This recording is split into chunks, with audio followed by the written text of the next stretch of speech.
Hello నమస్తే అండి. ఇక్కడ నేను ఉసిరికాయ కారం పొడిని ప్రిపేర్ చేస్తున్నాను.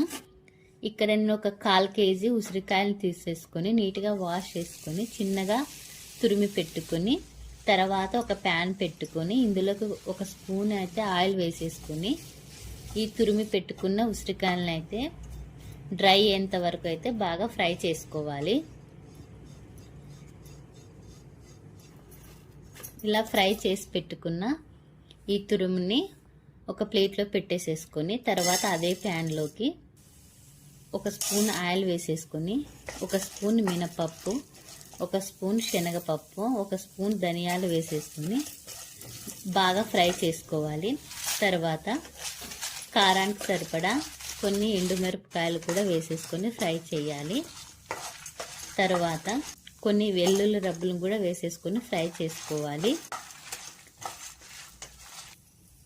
అలాగే ఇక్కడ నేను ఒక 3 రెమ్మలు కరివేపాకు కూడా వేస్తున్నాను.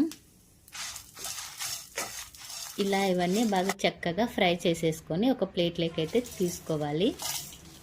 ఇవన్నీ చల్లగా అయిన తర్వాత ఒక మిక్సీ జార్ తీసుకొని ఇవన్నీ ఇందులోకి వేసేసుకొని టేస్ట్కి సరిపడా సాల్ట్ వేసేసుకొని మిక్సీ జార్కి అయితే వేసుకొని గ్రైండ్ చేసుకోవాలి. తర్వాత మనం ఫ్రై చేసి పెట్టుకున్న ఈ ఉసిరికాయ ముక్కలను కూడా వేసేసుకొని ఒకసారి అయితే గ్రైండ్ చేసుకోవాలి. ఇలా గ్రైండ్ చేసేసుకుంటే మనకి ఉసిరికాయ కారం పొడి రెడీ అయిపోయినట్లు.